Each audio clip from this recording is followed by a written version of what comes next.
Sabdamu Bapa bagai air segar, sejuk dan damai saat ku dengar. Dimuliakan akan Kristus, dalam nama Bapa dan Putra dan Roh Kudus. Amin.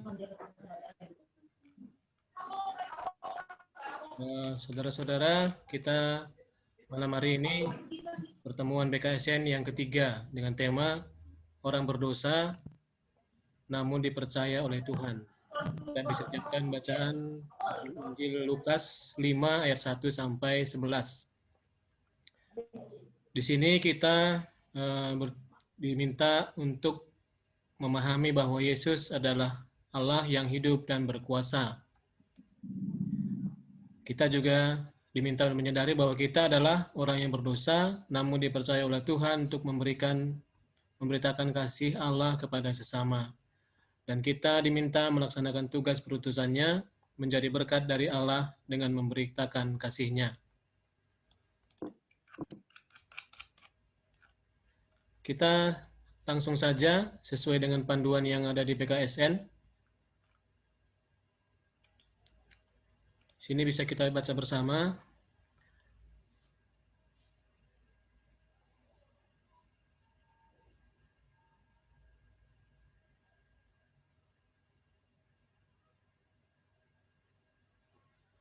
Saudara-saudara kasih dalam Tuhan Yesus Kristus, terima kasih kehadiran kita pada malam hari ini, walaupun secara daring. Dalam pertemuan yang lalu, kita telah melihat kebenaran tentang Yesus, yaitu anak manusia adalah Raja Kerajaan Surga. Dalam pertemuan ketiga ini, kita akan mendalami kebenaran lain mengenai iman kita, yaitu bahwa kita orang berdosa, namun dipercaya oleh Tuhan.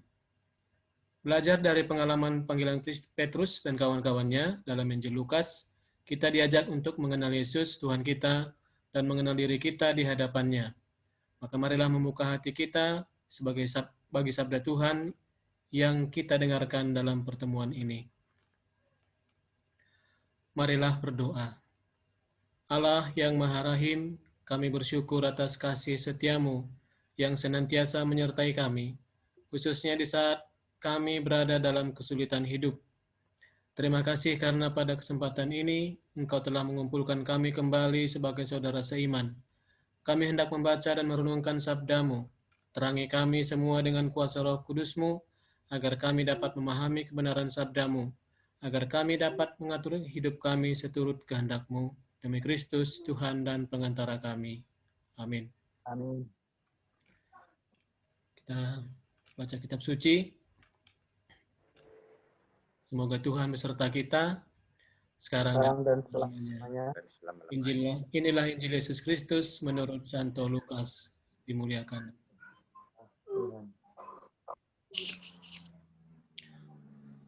Pada suatu kali Yesus berdiri di pantai Danau Genesaret. Sedang orang banyak mengurumuni dia hendak mendengarkan firman Allah. Ia melihat dua perahu di tepi pantai. Nelayan-nelayannya telah turun dan sedang membasuh jalannya. Ia naik ke dalam salah satu perahu itu, yaitu perahu Simon, dan menyuruh dia supaya menolakkan perahunya sedikit jauh dari pantai. Lalu ia duduk dan mengajar orang banyak dari atas perahu. Setelah selesai berbicara, ia berkata kepada Simon,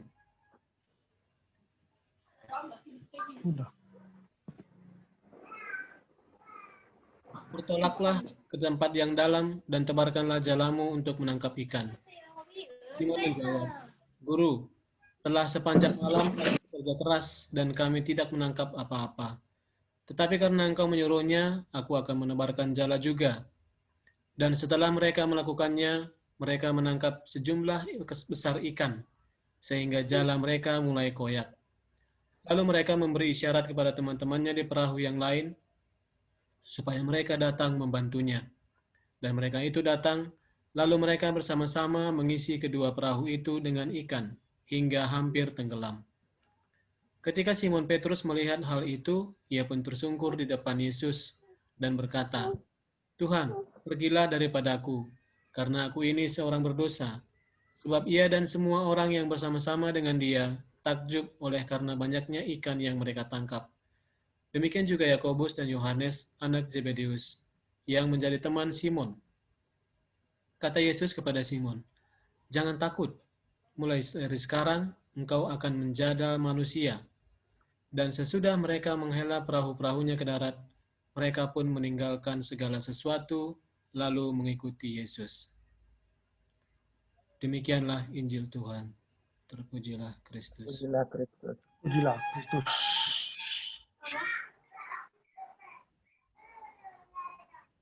Bapak Ibu, mari kita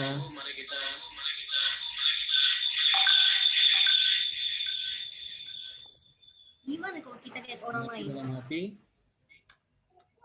Bisa, Pak. bisa dari sini atau bisa dari langsung dari Alkitab masing-masing.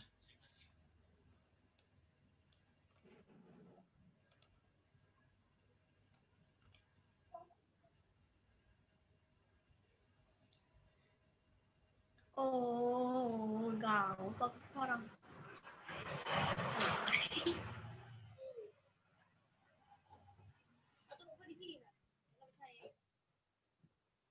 Oh, siapa?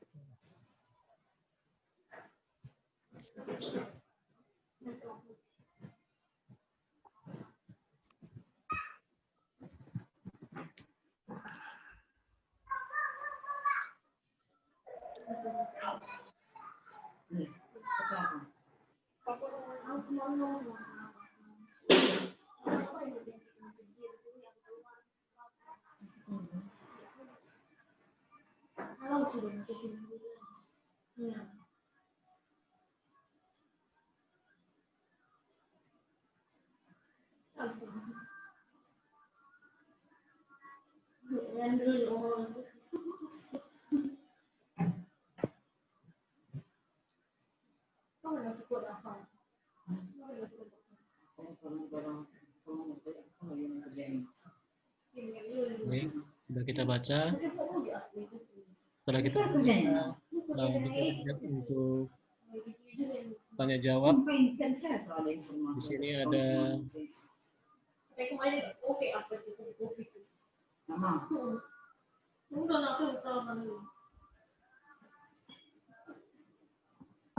pertanyaan. Di mana peristiwa itu terjadi? Di mana peristiwa itu terjadi? Bacaan tersebut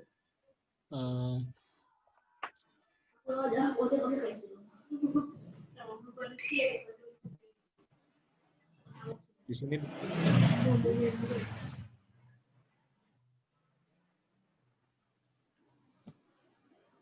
Ya, Pak. ada yang mau jawab? Silakan. Peristiwa bacaan tadi di mana terjadinya? Kalau saya coba dulu, Silakan, Pak. kalau menurut dari bacaan ini, peristiwa itu terjadi setelah Yesus berdiri di pantai Danau Genesaret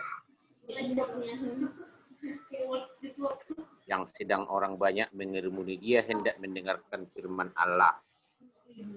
Ya. Ayat 1 ya. Peristiwa yang dibacaan ini, ya. Kita lanjut ke yang kedua. Setelah Yesus selesai mengajar, apa yang diperintahkan Yesus pada Simon dan bagaimana reaksi Simon? Silakan. Bapak yang mau jawab? Siapa yang duluan, Pak? Pak Jaja dulu lah ya. Ya.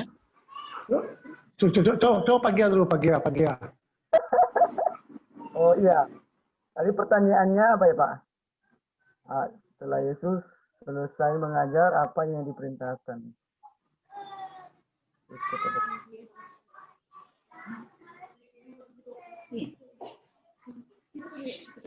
Yesus meminta Simon bertolak ke tempat yang dalam untuk menebarkan jalan untuk menangkap ikan. Ya. Sesuai dengan yang bacaan ayat 4 ya, Pak. Di ayat 4, sesuai dengan panduan. Ya. Baik, kita lanjut. Apa yang terjadi ketika Simon menebarkan jalan? Apa yang terjadi ketika Simon menebarkan jalan? Nah, ini Pak Jaja nih, Pak. Yang terjadi setelah Simon menebarkan jala, dia mendapat ikan yang begitu banyak. Ikannya banyak. Sampai robek. Ya, sampai jalannya pun robek, sampai diminta bantuan orang untuk membantu. Lalu melihat kejadian itu, apa yang dilakukan Simon Petrus? Ayat 8. Melihat kejadian itu, apa yang dilakukan Simon Petrus? Ia tersungkur di depan Yesus dan berkata, Tuhan, pergilah daripadaku, karena aku ini seorang berdosa. Karena ia takjub akan banyaknya ikan yang mereka tangkap. Baik, terima kasih. Itu sesuai dengan panduan di ayat 8. Bacaan jawabannya sama persis seperti yang disebutkan. Lalu apa yang dikatakan Yesus kepada Simon ketika mendengar perkataan Simon? Ayat 10.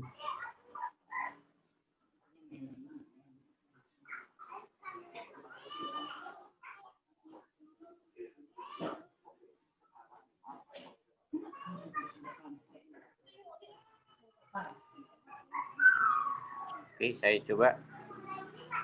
Ya, Pak. Jangan takut. Mulai dari sekarang engkau akan menjala manusia. Dan sesudah mereka menghela perahu-perahunya ke darat, mereka pun meninggalkan segala sesuatu lalu mengikuti Yesus. Terima kasih. Itu di ayat 10. Jadi Yesus berkata, jangan takut, mulai dari sekarang engkau akan menjala manusia. Itu kita bahas di beberapa saat lagi. Nah, itulah 5 pertanyaan yang diberikan kepada kita. Ini metodenya seperti anak sekolah, tapi saya yakin dan percaya ini diberikan agar kita benar-benar membaca apa yang tadi disampaikan kepada kita, dan ini mana-mana poin-poin yang ditanyakan sesuai pertanyaan yang disebutkan ini. Kita masuk ke bagian penjelasan. Yang pertama, Yesus mengajar orang banyak di pantai Danau Genesaret yang terletak di Galilea. Banyak orang mengerumuni Yesus hendak mendengarkan firman Allah yang telah disampaikannya. Mereka bersedesakan untuk dapat mendekati Dia.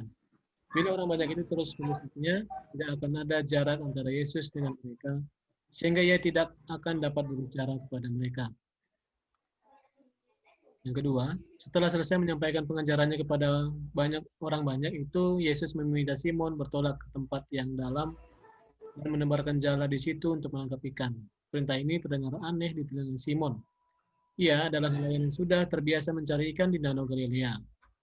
Pada malam sebelumnya, Simon dan teman-temannya telah bekerja keras untuk mencari ikan, tapi tidak menangkap apa-apa.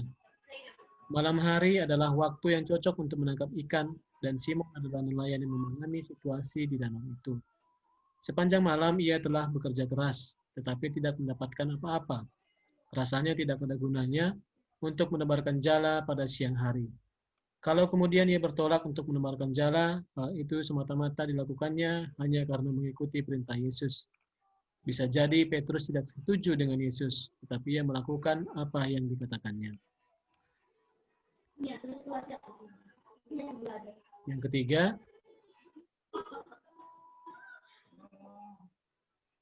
Simon dan teman-temannya menolakkan perahunya ke tengah danau, lalu mereka menebarkan jala. Apa yang kemudian dialami oleh Simon benar-benar dilakukan. Jala yang mereka tebarkan ternyata menangkap sejumlah ikan besar. Bahkan jala itu mulai koyak karena tidak dapat menahan banyaknya jumlah ikan yang tertangkap. Karena itu mereka memanggil teman-teman mereka yang ada di tempat lain untuk membantu menampung ikan yang mereka tangkap. Petrus menyadari bahwa apa yang sedang dialaminya bukanlah peristiwa biasa. Dia dan teman-temannya takjub menyaksikan banyaknya ikan yang mereka tangkap, padahal mereka menebarkan jala pada siang hari atas perintah seorang diri.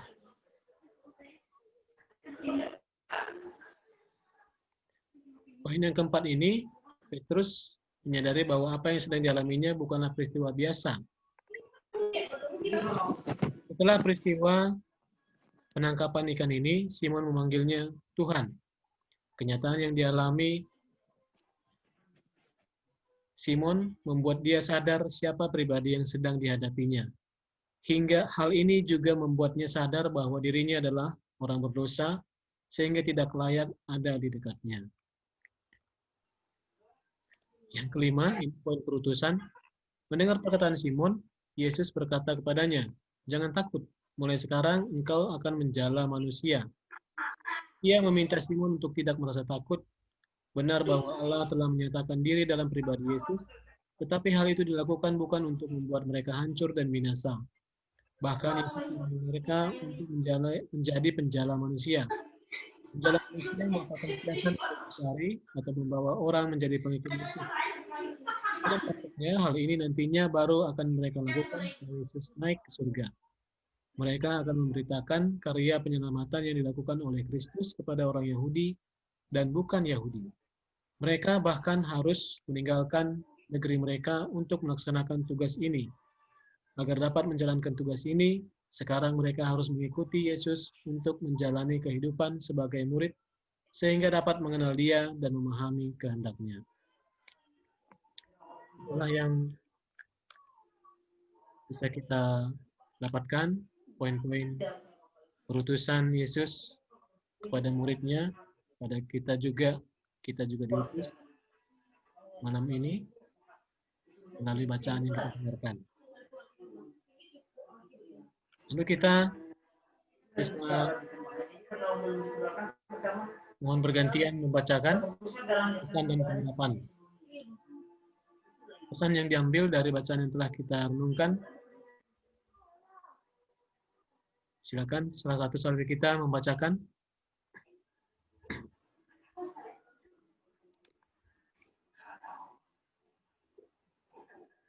Yang mana nih, Pak?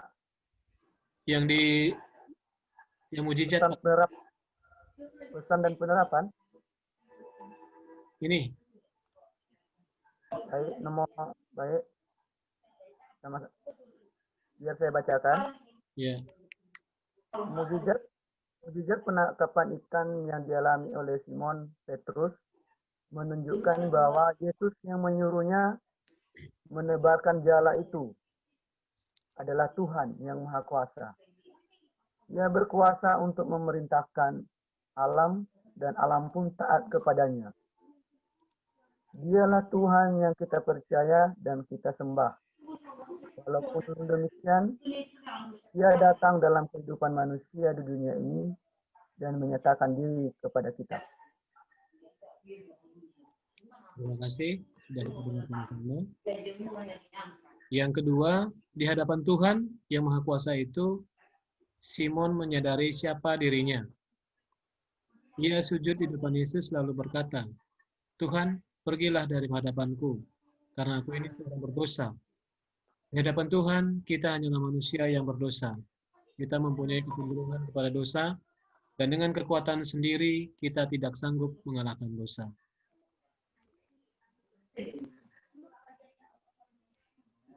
Yang ketiga, silakan siapa yang mengatakan lagi?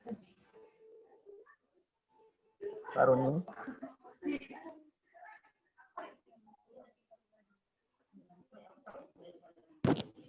Pak Roni, baca Pak. Suaranya? Suaranya Pak, audionya.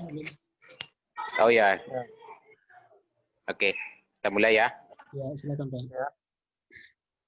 Walaupun demikian, Tuhan meminta Simon untuk mengikuti Dia dan menjadikan penjala manusia. Ia mempercayakan tugas kepada Simon untuk memberitakan karya keselamatan yang dikerjakannya untuk manusia. Hal yang sama berlaku untuk kita yang percaya kepada Tuhan Yesus. Sekalipun kita adalah orang yang berdosa, Tuhan telah memanggil kita untuk mengikutinya dan mempercayakan tugas untuk memberitakan kasih Allah yang menghendaki keselamatan manusia. Terima kasih sudah kita baca dan dengar bersama. Adalah pesan dan penerapan dari renungan PKSN kita pada malam hari ini. Kemudian kita memberikan dua pertanyaan.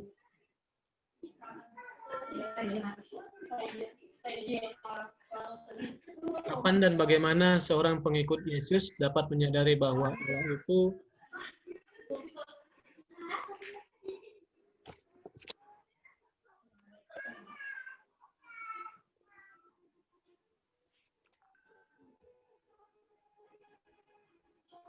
Kapan dan bagaimana seorang pengikut Yesus dapat menyadari bahwa Allah itu Maha Kuasa dan bahwa di hadapan Allah dia hanyalah manusia yang berdosa?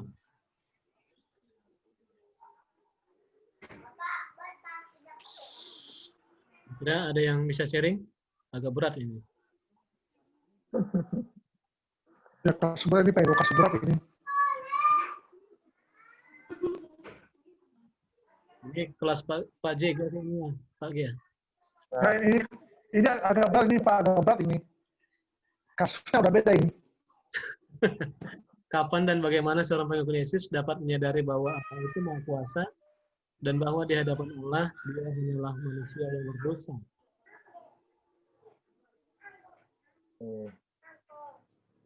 Nah, kalau nanti silakan yang lain ya, dari saya dulu saya coba ya Pak. Iya Pak. Baik, dalam kehidupan kita di bumi ini kadang-kadang banyak hal-hal yang kita alami. Itu persoalan hidup, macam-macam persoalan hidup, bisa dalam bentuk penyakit, masalah dalam keluarga, dalam pekerjaan, yang hingga membuat kita merasa gelisah atau kurang nyaman. Nah, di dalam persoalan hidup kita itu mungkin ada mujizat Tuhan untuk menjawab persoalan hidup kita itu. Nah, dalam itu kita menyadari bahwa di dalam permasalahan hidup kita Tuhan ikut campur untuk menjawab persoalan hidup kita. Makanya di situ kita sadar bahwa Allah itu adalah yang Maha Pencipta yang memberi tolongnya kepada kita. Dan di situ kita juga baru sadar bahwa kita itu adalah manusia yang berdosa, yang sering lalai dalam setiap saat. Itu aja Pak dari saya. Oke, sharingnya. Baik Pak. Bapak yang lain? Ibu nggak ada. Pak dulu Pak. Ada yang mau sharing tentang pertanyaan nomor 1 ini? Ini saya rasa ini Pak Jega yang bisa menjawab ini Pak yang tepat. Coba dulu Pak Jega. Nah, begitulah Pak ya.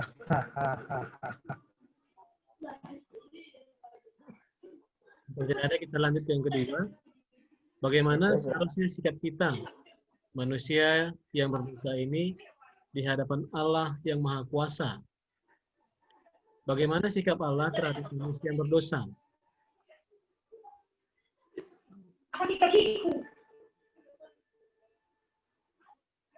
Ada yang mau sharing?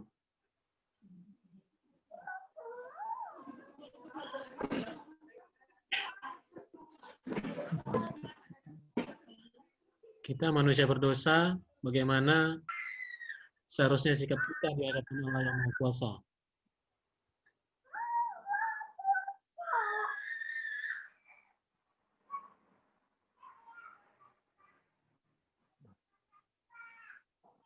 Kita coba sharing sedikit. Seharusnya menurut saya kita mengikuti apa yang dikatakan oleh Yesus Kristus dalam Injil. Begitu banyak pedoman hidup yang disampaikan Yesus melalui Injil dan melalui kitab-kitab yang lain. Itu harusnya kita ikuti, kita laksanakan. Tapi pengalaman saya sebagai manusia yang berdosa, ketika membaca itu, hati kadang iya mengikuti. Tapi begitu beberapa saat ke depan, melakukan dosa lagi, melakukan dosa lagi, melakukan dosa lagi. Berbuat dosa berkali-kali. Begitu hari Minggu disampaikan bertobat begini, segala macam 2 tobat dan lain-lain. Ingat lagi, bertobat lagi, lepas dari gereja, bahkan kadang belum keluar dari gereja sudah ada dosa lagi yang diperbuat. Itu pengalaman saya. Seharusnya kita mengikuti yang semua perintah Tuhan, terlebih-lebih Injil Yesus Kristus. Tapi sebagai manusia berdosa, sering lupa, sering mementingkan diri sendiri, sering lebih banyak berbuat dosanya daripada bertobatnya. Ingat, bertobatnya seminggu sekali, tapi berbuat dosanya bisa hampir tiap hari Senin sampai Sabtu. Itu yang bisa saya sarankan. Silakan.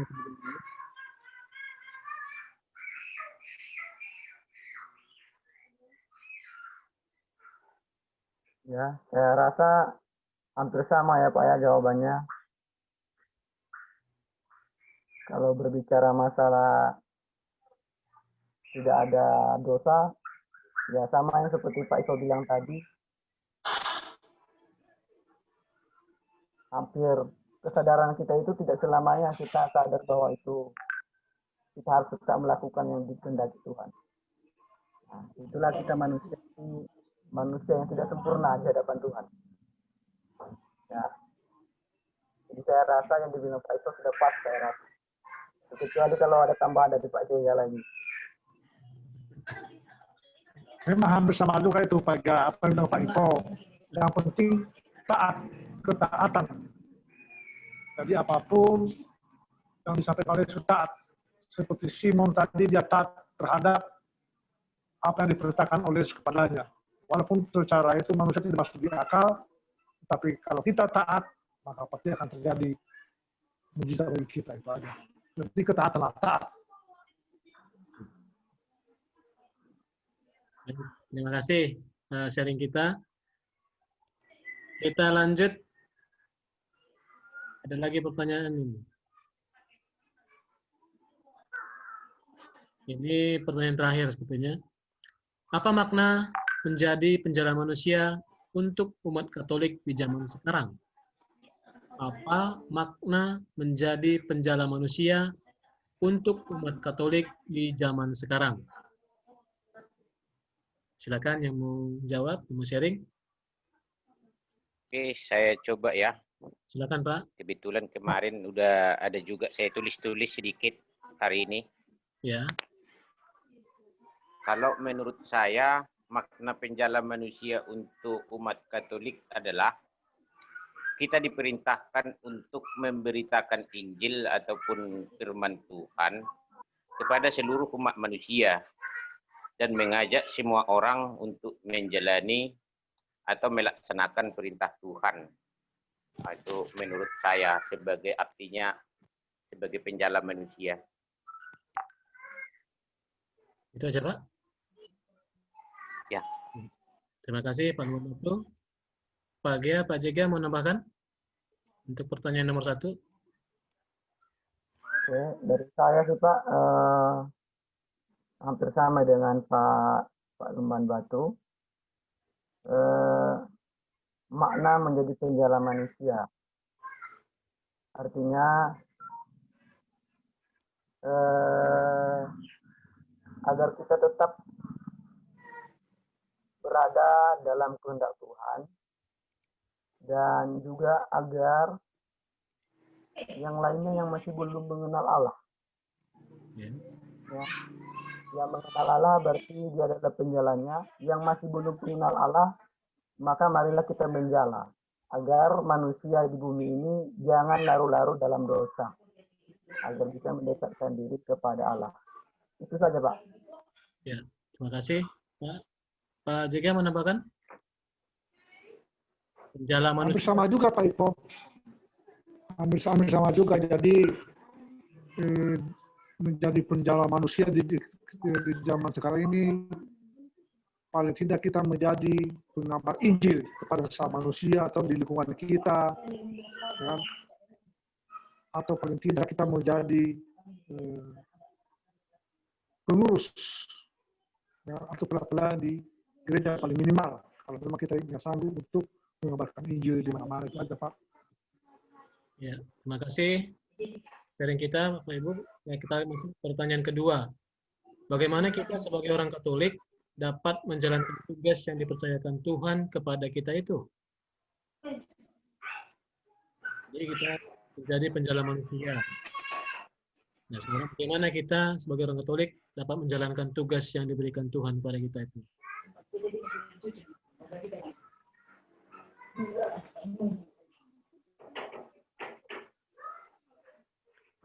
Coba saya sedikit sharing. Ya, Pak.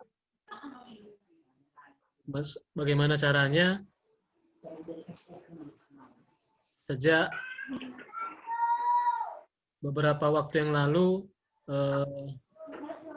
saya akan jadi pengurus gereja Kring. Itu ada satu apa namanya istilah yang pernah disampaikan kepada saya, yaitu adalah perkataan dari Santo Agustinus. Santo Agustinus mengatakan, bekerjalah seolah-olah semua bergantung kepada dirimu, tetapi hasilnya serahkan kepada Tuhan. Jadi kita dari kata itu Santo Agustinus menyampaikan bahwa kita melaksanakan pekerjaan yang kita laksanakan itu dengan sepenuh hati, dengan setulus-tulusnya. Masalah hasil akhirnya kita serahkan kepada Tuhan. Jadi kita tidak bisa mengandalkan diri sendiri. Seperti juga bacaan hari ini, kita disuruh menebarkan jala. Jadi, itulah yang bisa saya sampaikan, saya sharingkan, selalu menebarkan jala. Mengenai hasilnya, diserahkan kepada Yang Maha Kuasa. Itu yang bisa saya sharingkan. Silakan Bapak yang lain menambahkan. Kalau menurut saya Pak Eko, sesuai dengan pertanyaan yang kedua ini, gimana kita sebagai orang Katolik dapat menjalankan tugas yang dipercayakan Tuhan kepada kita? Hampir sama dengan Pak Eko tadi, dalam menjalankan tugas, mungkin kita sudah merasakannya ya, saya, Pak Ivo, dan juga Pak Jega sebagai pengurus. Pada untuk menjalankan tugas ini bukan hanya kita sendiri yang menjalankannya, seperti ada saudara-saudara kita yang lain, sama seperti kita dalam pengurus kepengurusan. Nah, pasti ada dalam menjalankan tugas itu pasti ada yang berbeda pendapat. Nah, sebenarnya kalau dibilang gampang untuk menjalankan tugas, jadi bilang gampang-gampang susah. Nah, intinya tadi sama seperti yang dibilang Pak Ivo, ya kita tetap berpikir positif aja. Ya, berpikir positif. Mungkin kalau ada embel-embel yang lain yang kurang kesepahaman dalam menjalankan tugas, kita anggap itu adalah motivasi bagi kita sendiri, dan kita tetap harus dalam menjalankan tugas kita tetap pasrah dan berserah diri kepada Tuhan agar Tuhan juga selalu memberikan pertolongannya kepada kita. Hanya itu saja dari saya. Terima kasih, Pak. Ya, silakan Bapak Solomon Batu atau Pak JK yang menambahkan.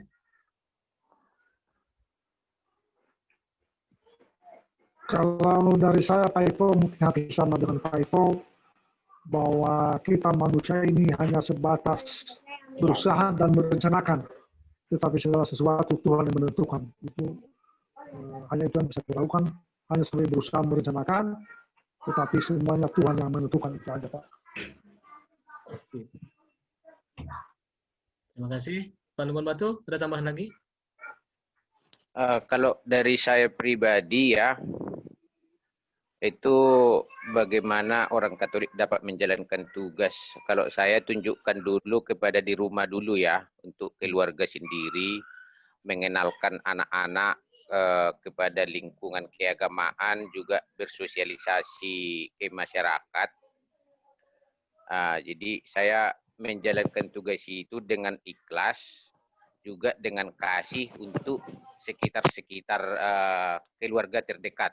Nah, dari situ saya menjalankan tugas ini. Kira-kira begitu dari saya, Pak Ibu. Terima kasih Pak Luman Batu. Contoh yang paling sederhana, tidak muluk-muluk, dilakukan setiap hari Pak ya. Ya. Baik. Kalau tidak ada lagi, kita lanjutkan ibadat kita.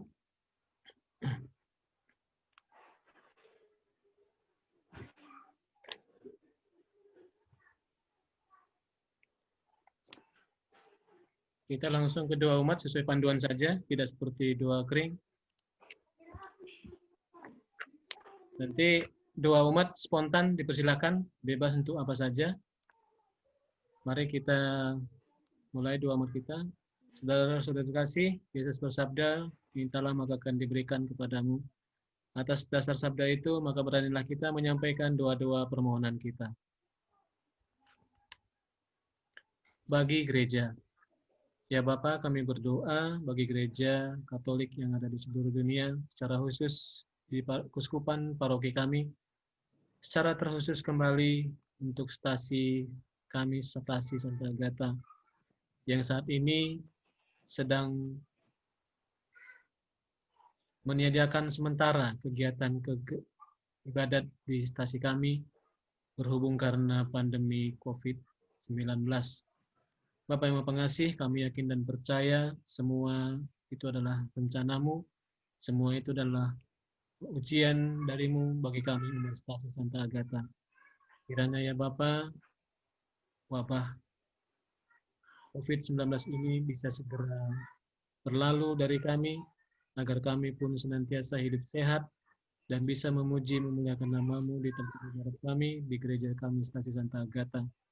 Demikian juga rencana kami yang membangun fisik gereja kami ini, kiranya Kau berkati senantiasa segala daya upaya kami untuk melanjutkan pembangunan gereja kami, secara khusus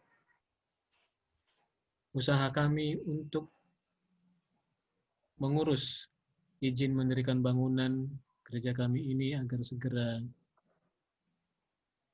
dikeluarkan oleh pihak yang berwenang. Kami mohon, kabulkanlah doa kami ya Tuhan. Doa kami ya Bukalah doa kami ya Tuhan.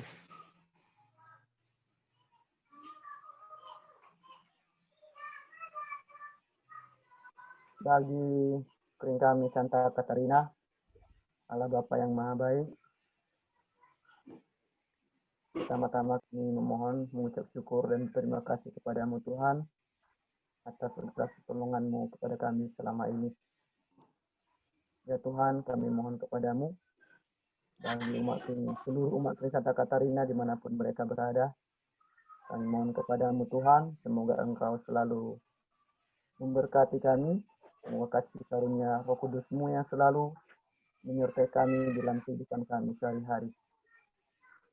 Tuhan, kami memohon kepadamu bagi sanak saudara kami, baik orang tua maupun anak-anak, terutama yang lagi dalam keadaan sakit. Kami mohon kepadamu Tuhan, semoga Engkau memberkati mereka, Engkau menjamah mereka, agar segala penyakit yang mereka derita, Engkau angkat dari tubuh mereka masing-masing. Bila mereka dalam keadaan kesusahan, terutama dalam pekerjaan, dalam ekonomi, ya Tuhan, kami percaya tidak ada yang bisa membantu kami selain Engkau lah yang bisa membantu kami, memberikan bantuan lewat orang-orang yang dekat dengan kami. Ya Tuhan, begitu juga Mak Krishna kami Santa Katarina dalam keadaan situasi yang lagi was-was ini, kami mohon kepadamu, semoga seluruh mak kami Santa Katarina, semoga memberikan kesehatan kepada kami semua, agar kami selalu hidup dalam tangan pengasih-Mu untuk memuji dan memuliakan Engkau di surga.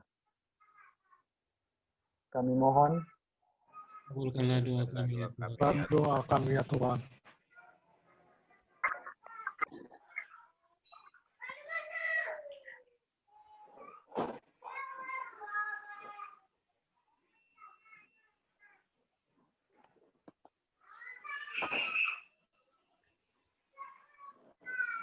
Bagi saudara ya Bapak, bagi saudara-saudara ini sedang sakit, kiranya Tuhan mereka dan memberkati segala dakwanya untuk penyembuhan saudara-saudari kami yang saat ini sedang sakit, lebih yang sedang sakit berat, yang sakit karena virus dunia sedang melanda. Kiranya kalian semangat kepada mereka, dengan semangat mereka pun semakin cepat pulih, cepat bangkit dari sakit mereka. Berkati juga ya Bapak segala daya upaya dari pemerintah dan semua pihak yang bekerja keras untuk memutus penyebaran ini. Kiranya virus segera berlalu agar kehidupan kami di muka bumi ini kami mohon doa kami ya Tuhan.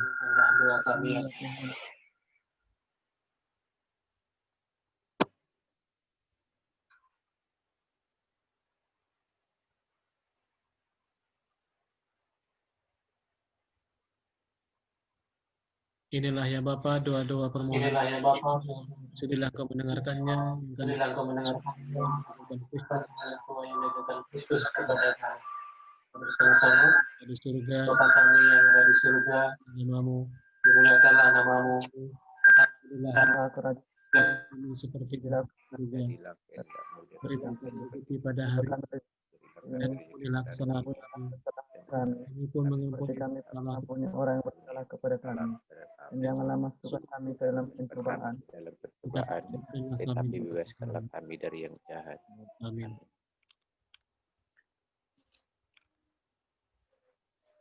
Marilah berdoa.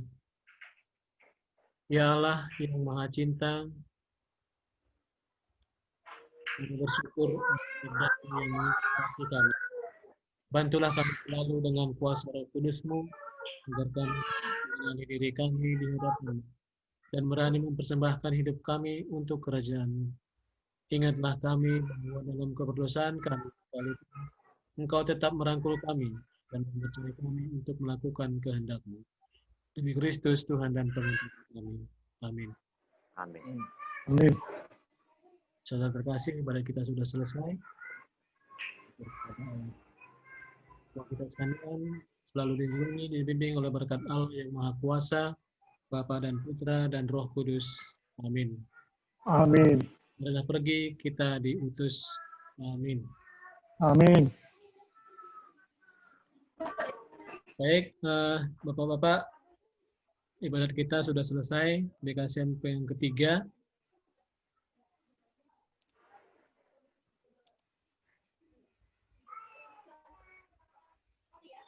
Bagia ada pengumuman yang seperti Pak?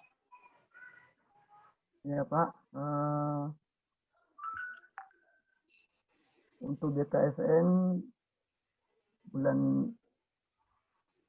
September 2020 ini sudah selesai ya Pak ya. Nah, untuk kegiatan kita di bulan Oktober, seperti biasanya kalau kita nggak ada COVID ini, kita mungkin mengadakan doa Rosario. Ya Pak Iso ya? Rosario ya. Bulan Rosario, bulan Oktober. Nah, mungkin kalau secara online mungkin kita nggak maksimal kalau mengadakan pertemuan secara online kalau di bulan Rosario. Tapi mudah-mudahan kalau ada ide-ide dari Pak Iso nanti atau dari Pak Jaga gimana caranya, atau kita adakan pertemuan sekali, temu kangen, sekalian mengadakan doa Rosario. Kalau agak sedikit COVID ini sudah agak mulai nggak begitu, terutama ya di daerah Kampar ini ya. Kalau agak reda sedikit, mungkin kita bisa adakan pertemuan sekali. Ya Pak Iso ya. Kalau pertemuan mungkin bisa dipertimbangkan di akhir Oktober kali Pak. Karena Oktober, sampai pertengahan Oktober Kampar katanya khususnya Tarebangun ada apa tuh tadi? PSBM apa apa gitu. PSBM. Ya, jadi malam-malam itu ada patroli kayaknya nanti. Ya. Sampai pertengahan Oktober kalau nggak diperpanjang. Sebenarnya sayang juga Pak ya. Tapi itu mulai jam 9 aja, jam 9 malam berlakunya. Sebelum jam 9 enggak lah. Sebelum jam 9 enggak. Ini jam 9 malam udah Ya, guling. sampai pagi, sampai jam 8 pagi itu yang PSBM-nya berlaku. Kalau siang enggak, sampai berarti kalau kita adakan pertemuan maunya agak cepat, harus bubar sebelum atau paling lambat jam 9 malam gitulah. Iya. Kalaupun kita mengadakan karena mereka kan patrolinya paling di jalan-jalan besar gitu. Kalau nggak masuk Ya, ke dalam, kira-kira begitu juga. masuk perumahan kan jarang-jarang tuh di apa. Nah, menurut saya Pak Ivo, Nah, saat dulu kita harus mengikuti petunjuk daripada paroki bahwa sekarang kan baru berdiri kan pertemuan keliling dari paroki. Terus ini bukan masalah jamnya, tapi orang dilarang untuk ngumpul. Bukan masalah jamnya, bukan dalam arti jam 9 itu corona ada, bukan. Jadi kita dulu mengikuti dulu aturan pemerintah, ya, dan juga dari paroki bahwa kan tidak dulu diizinkan untuk pertemuan keliling. Jadi itu menurut saya, jadi kita mengikuti dulu aturan yang ada. oke.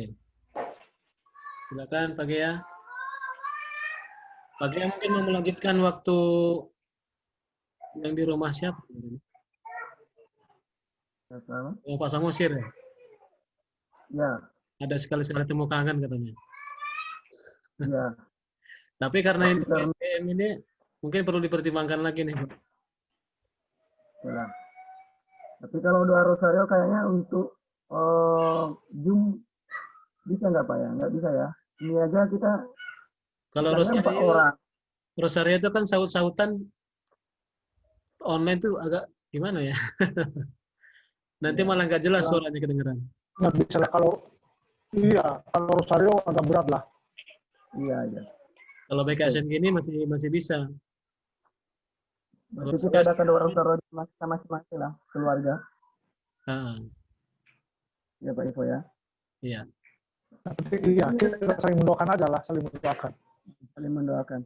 Jadi ini Pak Ivo, rencana gereja kapan kita aktif kembali?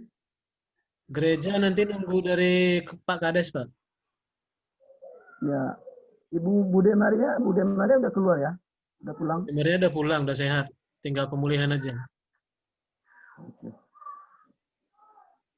Baik. Saya rasa pengumuman nggak ada Pak Ivo, cuma itu aja. Yang penting kita tetap waspada, jaga kesehatan, dan kita saling mendoakan ini selama bulan Rosario ini. Oke. Oke. Kita ini dulu Pak ya, ambil dokumen dulu sebentar. Ini yang hadir. Posisi boleh, silakan. Boleh, nanti Hah? Yang hadir cuma 4 orang. Nanti dimasukkan itu Pak. 4 orang aja yang hadir ya Pak? Nggak apa-apa. Nggak apa-apa. Nggak apa-apa, nanti ini dimasukkan ke Pak Ivo di majalah Komsos. Ya, ini posisi harus dibaguskan dulu Pak Rundi, biar nampak jelas. Yang miring-miring agak diluruskan sedikit. Ini di apa? Videonya kan di Ya, enggak, itu agak sedikit lah, biar bervariasi. ya karena mantap. Oke, kita ambil ya. Ya. 1, 2, 3. Oke. Sekali lagi. Ada Oke. Pak? Ya. Bentar, Pak.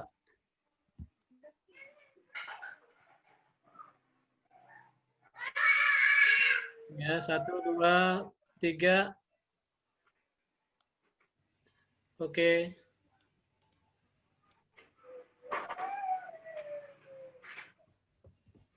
Gimana Pak Ivo, udah selesai? Oke, sudah Pak. Oke. Oke lah kalau begitu, biarpun 4 orang yang hadir Jumat malam jadi- ini. Saya Jadi mengucapkan besok terima jangan kasih. lupa kalau masih mau ada yang belum daftar, silakan masih bisa daftar malam ini lewat WA karena admin WA-nya aktif sampai malam di Oke, Pak Iko. meja yang belum. Karena besok kita nggak ada, langsung kita gabung ke paroki bersama pastor sama suster. Jadi itu aja Pak ya. Jam berapa itu? Jam berapa? 7 Pak, jam 7. Jam 7 ya. Oke. Kita 1 jam itu ya Pak. Bisa 1 jam atau lebih kalau banyak pertanyaan nanti kan bisa lebih lama Pak. Oh gitu ya. Oke. Oke, kalau begitu Pak Iko. Oke, Oke. terima kasih partisipasi kita semua. Oke. Selamat malam. Selamat malam, salam sehat. Oke, ya Abu. Yo. Ya Abu. Ya. Yo. Halo, Halo. Mas Dua. Ora. Dua. Oke. Horas. Ya.